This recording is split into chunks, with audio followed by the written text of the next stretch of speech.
저는 지금 포켓3로 촬영 중이고요. 이 마이크로 녹음하고 있습니다. 근데 선이 없어요. 이 마이크는 코미카의 eJoy D10 Pro라는 무선 다이나믹 마이크입니다. 무선으로 사용할 수 있는 다이나믹 마이크라니 정말 신박하지 않나요?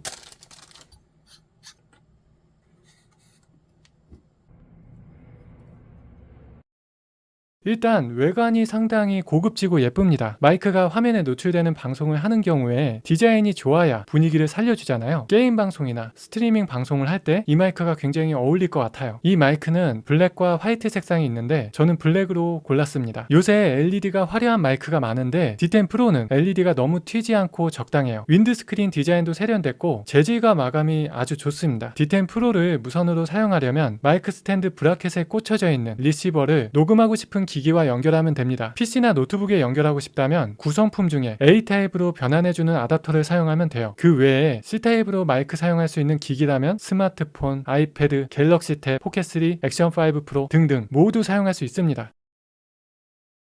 이 마이크를 무선으로 사용할 수 있는 수신 거리는 최대 40m까지 사용이 가능한데요. 이는 한 실내 공간에서 사용하고 있을 때 어디서든 녹음할 수 있다는 걸 의미하죠. 여기서도 녹음할 수 있고요. 이렇게 녹음할 수도 있겠죠. 사용할 수 있는 공간의 제약이 없는 게 아주 큰 장점이에요.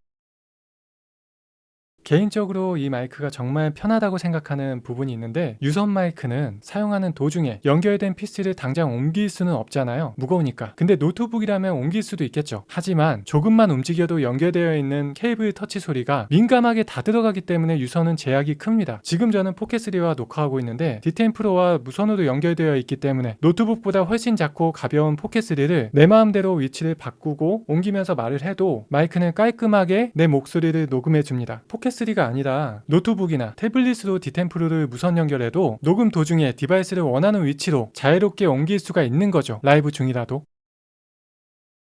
지금까지 무선으로 연결하는 것부터 말씀을 드렸지만 D10 Pro는 기본적으로 USB-C와 XLR 케이블 연결 방식을 모두 지원합니다. 이 USB 단자는 연결뿐만 아니라 충전하는 용도이기도 하고요. 그 외에도 실시간으로 모니터링할 수 있는 헤드폰 단자가 있어요. 제가 지금 모니터링하면서 녹음을 하고 있어요. 상단에는 4단계로 음량을 조절할 수 있는 개인 스위치가 있고요. 3가지 음색을 설정할 수 있는 EQ 버튼과 표시 등 6가지 스타일을 선택할 수 있는 RGB LED 버튼, 상단에는 헤드폰 음량 조절하는 노브가 있는데 누르면 음소거 버튼이에요.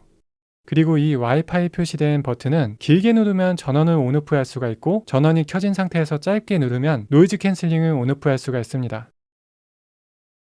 자, 지금부터 연결 방식 각각 음질을 테스트 해볼게요. 지금은 아이패드에 USB-C로 케이블을 연결해서 보이스 오버 녹음을 하고 있습니다. 이 USB-C는 범용적이기 때문에 다양한 기기에 스마트폰이라거나 노트북이라거나 태블릿이라거나 직결해서 녹음할 수가 있어서 정말 편리해요. 지금은 아이패드에 오디오 인터페이스를 연결해서 XLR 케이블로 보이스 오버 녹음 중인데요. 오인패를 통해서 볼륨 및 다양한 설정을 할 수가 있고요. XLR 케이블로 연결한 게 조금 더 음질이 좋게 느껴질 것 같아요. 지금은 아이패드의 C타입 리시버로 무선 연결해서 루마퓨전 보이스 오버 녹음 중입니다. C타입 케이블 연결과 마찬가지인데 무선이라는 점이 이 마이크의 특징이죠. 이 상태에서 아이패드를 옮기면서 녹음해도 깔끔하게 녹음이 될 거고요. 다른 장소로 이 아이패드를 옮겨놔도 케이블에 터치음 없이 녹음이 가능할 겁니다. 간단하게 들어봤는데요.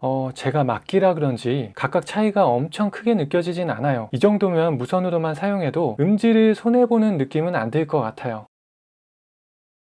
지금부터는 EQ 음질을 테스트 해볼게요. EQ 버튼을 길게 눌러서 활성화할 수가 있어요. 이 상태로 짧게 눌러서 모드를 변경할 수 있습니다. 주황색 LED는 딥, 저음이 강조된 사운드라고 합니다. 진중하게 정보를 전달하는 컨텐츠라면 이게 잘 어울릴 것 같아요. 파란색 LED는 네이처, 자연스러운 음색이라고 하는데요. 일상적인 대화나 인터뷰를 녹음할 때 좋을 것 같아요. 초록색 LED는 브라이트, 고음이 강조된 선명한 사운드라고 합니다. 밝은 분위기의 컨텐츠를 할 때 어울릴 것 같은데요. 저 같은 경우는 너무 차분하다 보니까 이런 음색이 필요할 수도 있을 것 같아요. 컨텐츠 스타일에 맞춰서 사용하면 될 것 같아요. 아니면 개인의 목소리에 따라서 너무 중저음 목소리를 가지고 있다면 브라이트로 가볍게 해줄 수가 있고 너무 하이톤이면 딥으로 중화해줄 수가 있을 것 같습니다. 지금은 노이즈 캔슬링을 간단하게 테스트 해볼 건데요. 전원이 켜진 상태에서 이 버튼을 짧게 누르면 파란색 LED가 녹색으로 변해요. 그럼 노이즈 캔슬링 모드로 된 겁니다. 자, 지금 외부 소음이 있는 상태로 녹음을 하고 있는데요. 과연 노이즈 캔슬링 기능으로 인해서 소리가 조금 더 깔끔하게 녹음이 될지 테스트 해보고 있습니다. 다시 지금 기본 모드입니다. 근데 기본적으로 다이나믹 마이크다 보니까 무선을 사용할 때 사용 시간이 굉장히 중요하잖아요. D10 프로는 최대 45시간 사용이 가능하다고 합니다. 혹여나 배터리가 다 소모돼도 충전하면서 사용이 가능하니까요. 장시간 스트리밍 방송한다고 해도 문제가 없을 것 같아요. 무선이지만 사용 시간에 제약이 크게 없다는 거. 직접 사용하면서 느낀 약간의 주의사항이 있는데요. 이 마이크를 직접 잡거나 마이크를 들고서 녹음하거나 스탠드를 잡고서 녹음하면 지금 들리시는 것처럼 터치음이 민감하게 들어갈 수 있어서 탁상 위에 올려놓고 토크용으로만 사용해야 합니다. 이건 탁상용 스탠드의 특징이라고 보시면 돼요. 테이블에서 뭔가 할 때, 어떤 물건을 내려놓을 때 울리는 소리가 들리죠? 테이블 치는 소리, 케이블이나 마이크를 건들면 소리가 다 들어가요. 엄청 민감하게 반응을 하기 때문에 게임용이라거나 리뷰용이라면 탁상용 스탠드보다는 마이크 암 스탠드로 구성을 하는 것을 추천드립니다. 마지막으로 총평을 하자면 유선은 한정적인 공간에서 촬영할 수밖에 없잖아요. 한번 세팅해 두면 거기 붙박이처럼 있어야 합니다. D10 프로는 무선으로 위치에 제약 없이 사용할 수가 있고 기능도 다양합니다. 게다가 저 같은 초보자도 굉장히 사용하기 쉽고 간편해서 입문하기 좋은 다이나믹 마이크라고 할 수 있겠습니다. 이 제품을 협찬해준 유쾌한 생각은 국내 최대 촬영 장비 전문 기업이에요. 조명, 마이크, 삼각대 등등 여러가지 장비들을 다루기 때문에 1인 미디어를 꿈꾼다면 한번 방문하시는 걸 추천드립니다. 제품들을 직접 체험해 볼 수도 있으니까 촬영하시는 용도에 맞는 제품을 고려하실 수가 있습니다. 그럼 이만 영상을 마치겠습니다. 구독과 좋아요 잊지 마시고요.